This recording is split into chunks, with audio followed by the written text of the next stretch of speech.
स्वागत है आप सभी का प्रभु साइंस एकेडमी पे। तो ऑफलाइन वाले बच्चों को मैंने लास्ट टाइम पे जो प्रॉमिस किया था कि जब सिलेबस का एंड हो जाएगा तो मैं आपको एक कंप्लीट बायोलॉजी की रिवीजन क्लास दूंगा, लेकिन कुछ कारण ऐसे रहे कि हम आपको प्रॉमिस कंप्लीट नहीं कर पाए। तो हम लेकर आए हैं आपके लिए नए चैनल पे पूरी कंप्लीट बायोलॉजी की रिवीजन क्लासेस चलेंगी और यहाँ पर आपको लास्ट में सैम्पल पेपर भी सॉल्व कराए जाएंगे। चलिए शुरू करते हैं पहले चैप्टर से, sexual reproduction in flowering plant. Okay, जब फूल को देखते हैं तो क्या लगता है? फूल को देखते हैं तो क्या लगता है? क्या सिर्फ ये अट्रैक्शन के लिए है, या फिर माला बनाने के लिए है, या फिर किसी को गिफ्ट करने के लिए है? जी नहीं, बिल्कुल प्लांट्स के लिए अगर हम फ्लावर के इंपॉर्टेंस की बात करें, when we talk about the importance of flower in flowering plant, it is reproductive organ for plant. ठीक है, प्लांट्स के अंदर हम फ्लावर की बात करें तो एनसीईआरटी क्या लिखती है बच्चों? एनसीईआरटी लिखती है कि it is embryological and morphological Marvel.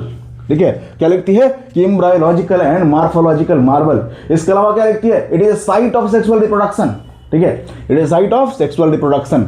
तो जो हमारे लिए सिर्फ डेकोरेशन का चीज रह जाता है, प्लांट्स के लिए उनका बड़ा सिग्निफिकेंस है। उनके लिए क्या है? वो रिप्रोडक्टिव ऑर्गन है। उनसे उनका क्या होता है? उनके ऑफस्प्रिंग्स प्रोड्यूस होते हैं, वो उससे सीड प्रोड्यूस करते हैं और उस सीड के थ्रू अपनी स्पीसीज की कंटिन्यूटी को मेंटेन करने का काम करते हैं। तो let's talk about the flower.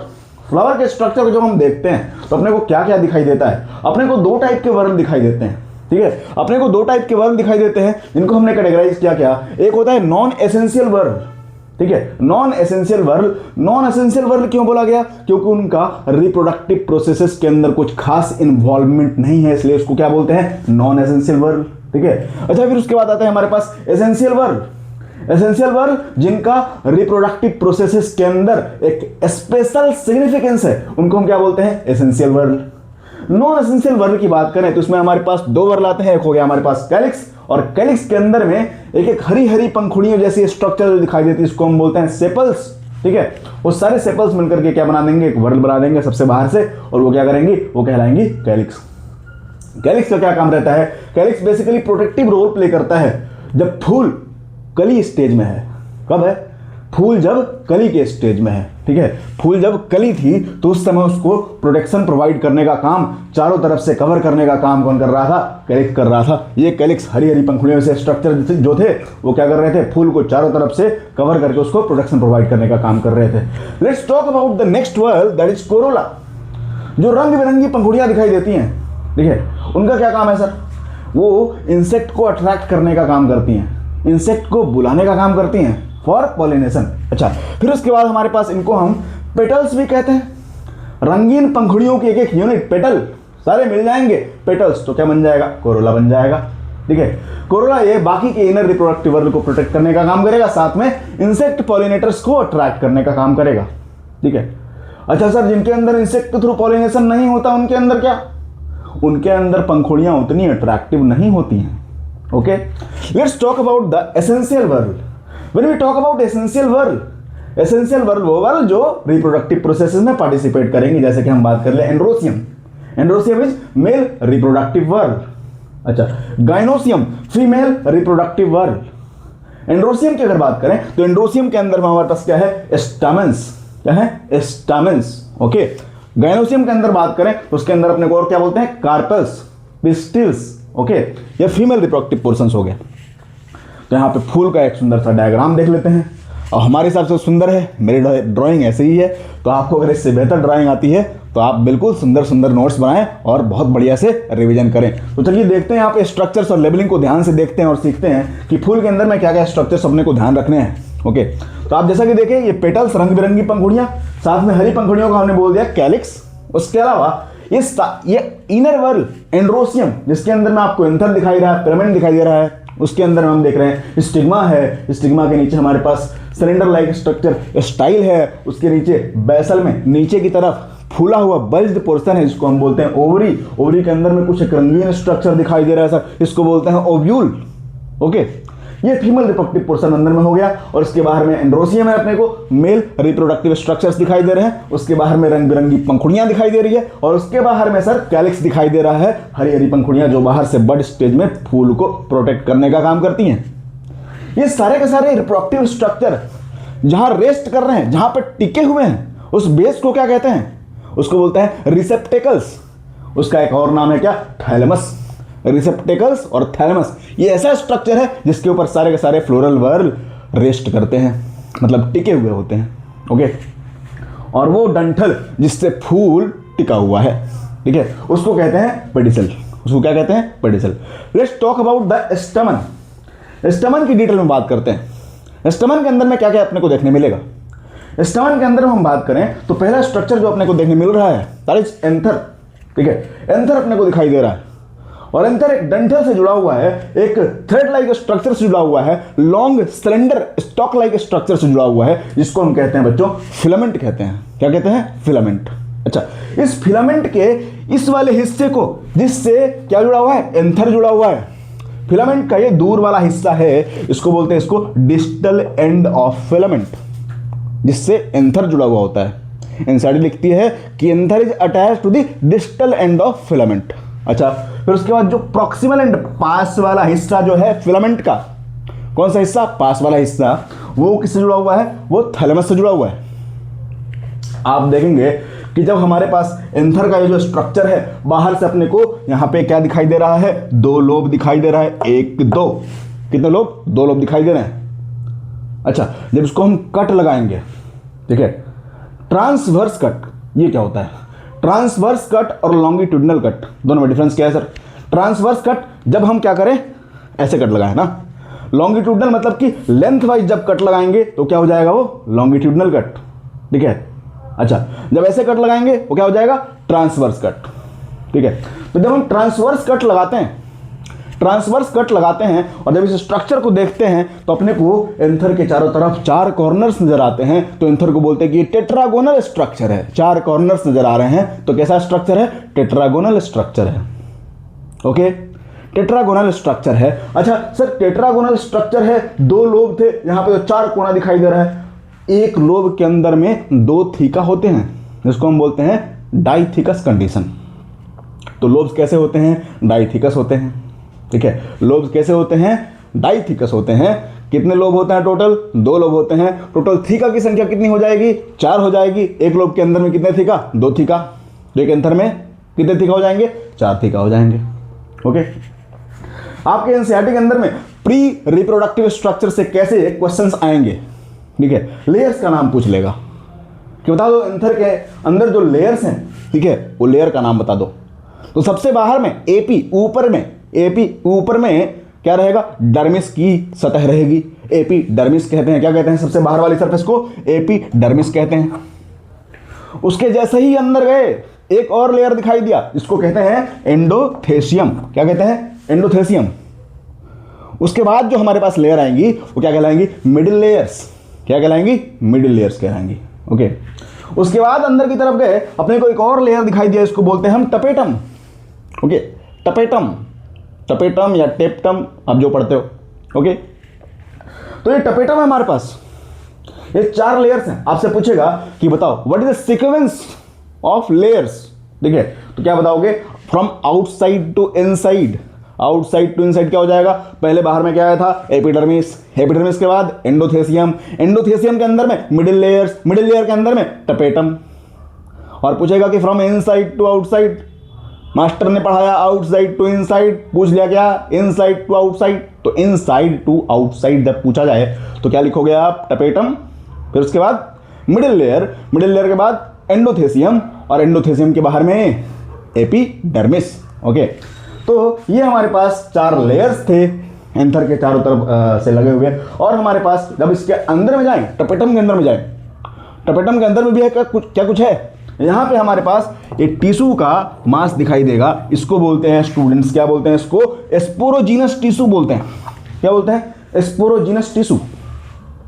अच्छा, ये जो दोनों लोब है ना, इन दोनों लोब को जोड़ने का काम करता है, बीच में एक स्ट्रक्चर प्रेजेंट है, इसको बोलते हैं कनेक्टिव। ठीक है, connective is a structure which connects both lobe of anther, which connects both lobe of anther. Okay, when we talk about this sporogenous tissue, what is the role of sporogenous tissue? When we talk about sporogenous tissue के अंदर में cell तो होंगे ना, cell होंगे कि नहीं होंगे? होंगे। ठीक है, ये सेंटर में होगा, यस सेंटर में होगा, माइक्रोस्पोरेंजियम सेंटर में होगा। ओके, माइक्रोस्पोरेंजियम बोले इस रीजन को। तो इसके अंदर में हमारे पास स्पोरोजिनस के हर एक सेल्स एक पोटेंट पॉलन मदर सेल के रूप में होते हैं। क्या होते हैं? मैंने क्या बोला? एक पोटेंट पॉलन मदर सेल या फिर माइक्रोस्पोर मदर सेल हम कह सकते हैं। मतलब कि क्या स्पोरोजिनस टिश्यू के सेल से ही पॉलन ग्रेन का फॉर्मेशन होता है? जी हाँ, बिल्कुल। स्पोरोजिनस टिश्यू के सेल से ही हमारे पास क्या होता है? पॉलन ग्रेन का फॉर्मेशन होता है। कैसे होता है? मियोसिस से। कैसे होता है? मियोसिस से। तो चलिए हम समझते हैं कि स्पोरोजिनस टिश्यू के सेल से कैसे मियोसिस होकर के हमारे पास पॉलन ग्रेन्स का फॉर्मेशन होगा। तो चलिए, ये हमारे पास हमने ले लिया क्या? एक हमारे पास ले लिया हमने क्या कि ये है pollen mother cell, PMC. Sir इसके अंदर कराया मियोसिस। मियोसिस दो पार्ट में होता है। कितने पार्ट में? दो पार्ट में। Class 11th chapter cell division, cell cycle, cell division, वहां बताया था मियोसिस। क्रोमोजोम नंबर को क्या करना हो, घटाना हो तो कौन सा डिवीजन करते हैं? मियोसिस करते हैं। गैमेट बनाने के टाइम क्या करना पड़ेगा? मियोसिस करना पड़ेगा। तो यहाँ पे मियोसिस करेंगे ना? यस। स्पोरोजिनस टिश्यू का सेल है पॉलन मदर सेल, इसके अंदर क्या कराएगा? मियोसिस। मियोसिस दो पार्ट में। मियोसिस 1 करा दिया। ओके, मियोसिस 1 कराने के बाद क्रोमोजोम का बंटवारा हो गया। यहाँ पे 2n क्रोमोजोम थे और यहाँ पे हो गए n। ओके, अब इनके अंदर होगा meiosis 2। Meiosis 2 is similar to mitosis. तो जिस तरह से मियोसिस के अंदर में क्रोमोजोम का नंबर घट गया, मियोसिस 2 जो है वो माइटोसिस के जैसा है यहाँ, इसलिए मियोसिस 2 के अंदर में क्रोमोजोम का कोई भी नंबर घटेगा नहीं। तो sir n number of chromosome है तो n नंबर ही रहेगा। यस। एक सेल से यहाँ पे क्या बन जाएंगे? 2 सेल बन जाएंगे और इस सेल से भी 2 सेल बन जाएंगे। तो टोटल सेल की संख्या कितनी हो जाएगी? 4 हो जाएगी। कितनी हो जाएगी? 4 हो जाएगी। सबके अंदर क्रोमोजोम कितना? n क्रोमोजोम सबके अंदर। कितना? n क्रोमोजोम सबके अंदर। ठीक है, n क्रोमोजोम। ये क्या अलग अलग होते हैं? नहीं। तो आपने तो अलग अलग बना दिया है, समझाने के लिए बनाया। ये एक्चुअल में अलग अलग नहीं होते। ये एक्चुअल में क्या होते हैं? ये हमारे पास 2 सेल बन गए। ठीक है, ये आपस में अलग अलग नहीं होते। ठीक है, शुरू में तो क्या रहते हैं? ये एक साथ ही रहते हैं। एक साथ ही रहते हैं। इनको हम बोलते हैं माइक्रोस्पोर टेट्राड। माइक्रोस्पोर टेट्राड, इनको कहते हैं माइक्रोस्पोर टेट्राड। ठीक है, एक केमिकल होता है जो उनको जोड़ने का काम करता है, जो आपके सिलेबस में नहीं है। सीयूटी में आ जाए या नीट में आ जाए, आप ध्यान रखोगे, कोई जरूरी नहीं, हो सकता है बीएससी में आप पढ़ो। Callose chemical which helps in connecting microspore tetrad with each other. और जब ये मैच्योर हो जाते हैं, माइक्रोस्पोर्स मैच्योर हो जाएंगे, तो यहाँ पे एक कैलेज केमिकल जो है कैलोज को डाइजेस्ट करेगा और माइक्रोस्पोर टेट्राड आपस से अलग अलग हो जाएंगे। एक साथ जो जुड़े हुए हैं वो अलग अलग हो जाएंगे। ठीक है, अलग अलग हो जाएंगे और पॉलन ग्रेन के अंदर में कन्वर्ट होंगे, पॉलन ग्रेन के अंदर में डेवलप होंगे। इतनी बात समझ में आ रही है क्या? आ रही है? यस। तो सर एक पॉलन मदर सेल है ना, एक पॉलन मदर सेल है, ये डायाड बना, टेट्राड बना, तो इससे 4 फंक्शनल माइक्रोस्पोर्स बन रहे हैं। कितने बन रहे हैं? 4 फंक्शनल माइक्रोस्पोर बन रहे हैं। और वो चारों के चारों फंक्शनल माइक्रोस्पोर बच्चे क्या हो जाएंगे? वो फर्दर पॉलन ग्रेन्स के अंदर में डेवलप हो जाएंगे। देख न्यूमेरिकल यहाँ पे क्या बनेगा कि सर अगर अपने को 280 पॉलन ग्रेन्स प्रोड्यूस करने हैं। कितने? 280 पॉलन ग्रेन्स प्रोड्यूस करने हैं। अपने को कितने पॉलन मदर सेल की रिक्वायरमेंट होगी? अपने को कितने पॉलन मदर सेल की रिक्वायरमेंट होगी? चलिए देखते हैं। यहां पे हमारे पास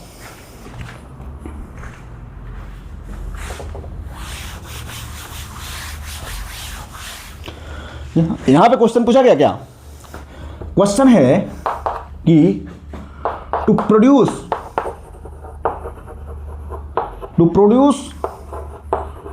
280 pollen grains,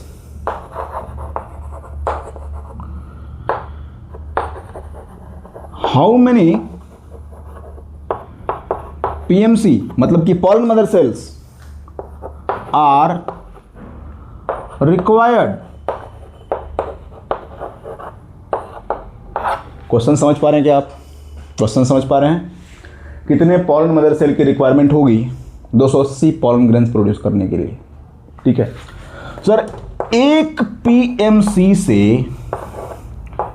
पीएमसी से 4 पॉलन ग्रेन बन रहे हैं। ठीक है, एक पीएमसी से 4 पॉलन ग्रेन बन रहे हैं। ठीक है, तो अपने को टोटल पीएमसी का नंबर निकालना है। ठीक है, तो 280/4 कर देंगे ना, तो ये निकल जाएगा हमारे पास 70 पॉलन मदर सेल। कितना निकल जाएगा? 70 पॉलन मदर सेल। अरे बात समझ में आई क्या? एक से कितना? 4 पॉलन ग्रेन्स। ठीक है, तो 70 से कितना? 280। ठीक है, 70 से कितना? 280। इतनी बात समझ में आ रही है? आ रही है? क्लियर है? आगे बढ़ें। ओके,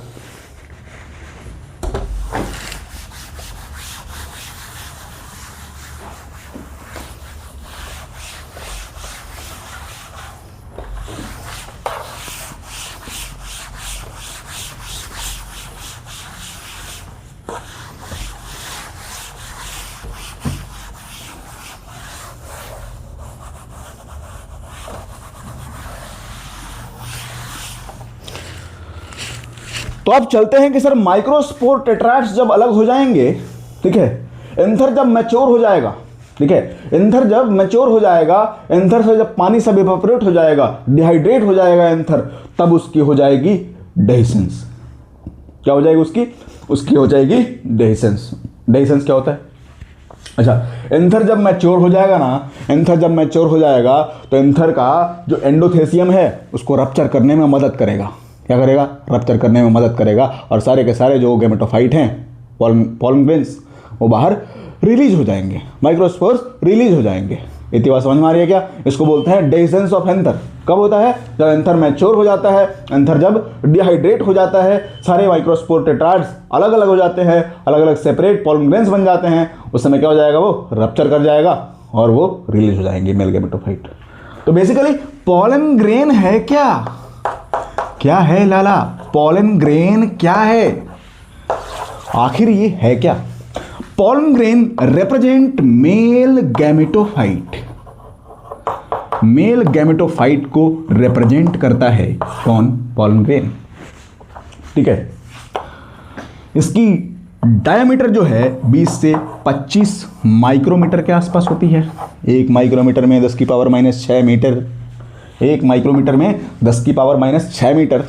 ओके, तो 20 से 25 माइक्रोमीटर इसका क्या होता है? डायामीटर। क्या? डायामीटर। ठीक है, डायामीटर होता है इसका। ओके, तो ये अगर स्फेरिकल स्ट्रक्चर है तो इसके बाहर में 2 लेयर्स प्रेजेंट होते हैं। मास्टर, आपने 2 जगह गैप छोड़ दिया। यस, गैप छोड़ दिया। बाहर वाले लेयर को बोलते हैं एक्जाइन और अंदर वाले को बोलते हैं इंटाइन। बाहर वाला है एक्जाइन, अंदर वाला है इंटाइन। बाहर वाला एक्जाइन और अंदर वाला इंटाइन। एक्जाइन किससे बना हुआ है? स्पोरोपोलेनिन। स्पोरोपोलेनिन से बना हुआ है। और इंटाइन जो है वो इसके अंदर में है पेक्टीन प्लस सेलुलोज। क्या है? पेक्टीन और सेलुलोज है। पेक्टोसेलुलोजिक भी लिखा जा सकता है। ओके, एनसीईआरटी पेक्टीन सेलुलोज लिखी है, पेक्टोसेलुलोजिक कंफ्यूजन नहीं होना है, सेम चीज। तो ये जो है हमारे पास इंटाइन पेक्टीन और सेलुलोज से बना हुआ है, और स्पोरोपोलेनिन से बना हुआ है हमारे पास एक्जाइन। ये स्पोरोपोलेनिन जो है ना, ये बहुत हार्ड स्ट्रक्चर होता है, रेजिस्टेंट स्ट्रक्चर होता है। ठीक है, इतना हार्ड कि पॉलन ग्रेन को टूटने नहीं देगा, बर्बाद नहीं होने देगा, प्रोटेक्टर है इसका। ओके, इसलिए इसके रहते रहते पॉलन ग्रेन को हम फोसिल के रूप में भी प्रिजर्व करके रख सकते हैं। बात समझ में आ रही है क्या? यस।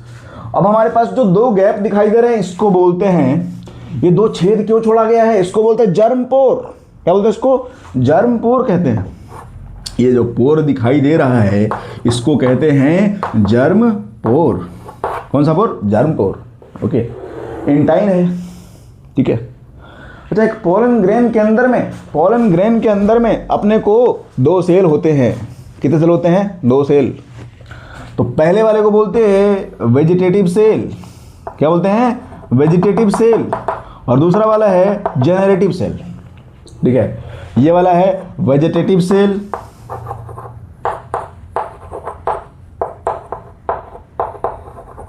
और नीचे वाला है जेनरेटिव सेल।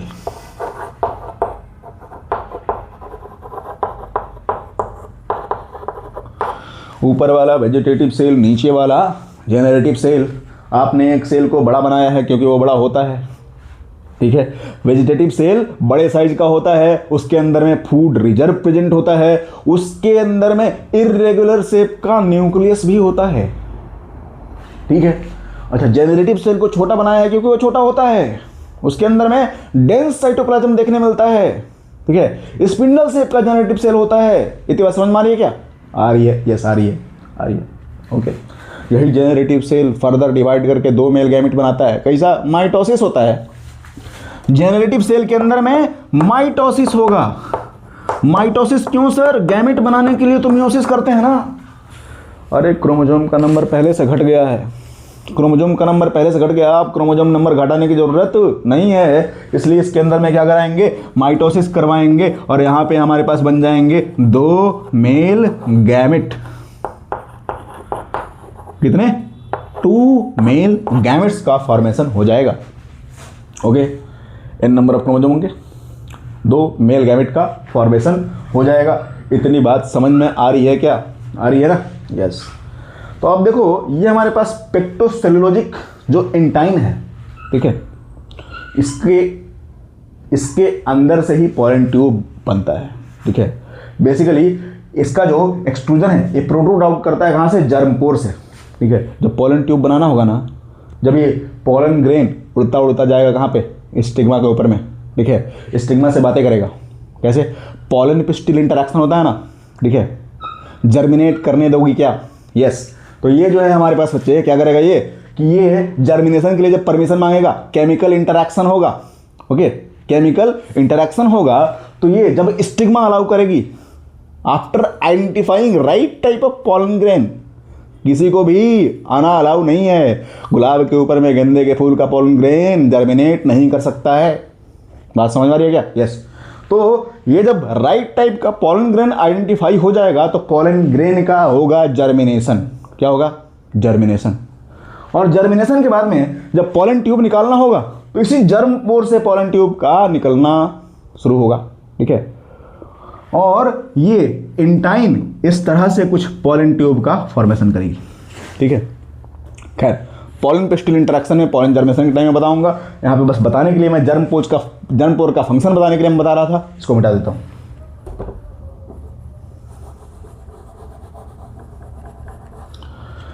इतनी बात समझ में आ रही है? आ रही है? यस। तो हमने देखा पोलन ग्रेन के स्ट्रक्चर्स, इसके अंदर क्या फंक्शन हुआ करते हैं इसके, ठीक है।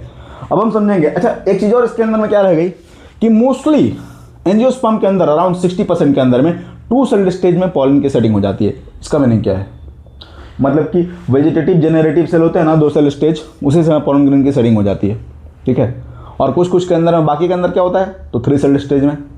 तो बाकी के अंदर में सेटिंग होने से पहले ही ये माइटोसिस हो जाता है, और इनके अंदर में 2 सेल्ड स्टेज में पोलन ग्रेन की सेटिंग हो जाती है। उनके अंदर सेटिंग के बाद में ये माइटोसिस होता है और 2 मेल गैमेट का फॉर्मेशन होता है। ये बात समझ में आ रही है? यस। तो पोलन ग्रेन तो फ्लावर के लिए सर मेल गैमेटोफाइट है, लेकिन कुछ इंसान ऐसे हैं जिनको पोलन ग्रेन से एलर्जी हो जाती है, ठीक है। उसको बोलते हैं पोलन एलर्जी, ठीक है। जैसे कि पोलन ग्रेन सूंघ लिए तो स्नीजिंग होने लग जाएगी, छींक आने लग जाएगी, खांसी होने लग जाएगा, है ना, आंखें लाल हो जाएंगी, ठीक है। इसको बोलते हैं पोलन एलर्जी। स्किन के अंदर में रैशेस होने लग जाएंगे, ओके। तो हर एक पर्सन के अंदर में इसको एलर्जी है पोलन से, अलग अलग सिम्टम्स देखने को मिलेंगे। इसके अलावा पोलन को हम सप्लीमेंट के रूप में भी इस्तेमाल करते हैं, इसको हम सप्लीमेंट के रूप में भी इस्तेमाल करते हैं। पोलन टैबलेट्स भी आते हैं, ओके। तो ये सारी चीज़ें थी details of pollen grains, okay. तो इसके बाद हम सीखेंगे आगे के टॉपिक्स अगले क्लास में। आपको कैसा लगा वीडियो आप ज़रूर कमेंट में बताएंगे। और बच्चे, आगे की चीज़ों को भी हम आगे सीखते चलेंगे अगले वीडियो में, ठीक है। तब तक के लिए और कोई सजेशन हो तो आप कमेंट बॉक्स में ज़रूर लिखें, डाउट भी हो तो ज़रूर लिखें, और तब तक के लिए धन्यवाद। मिलते हैं, अपना बहुत सारा ध्यान रखिएगा और तैयारी जम के करते रहिए।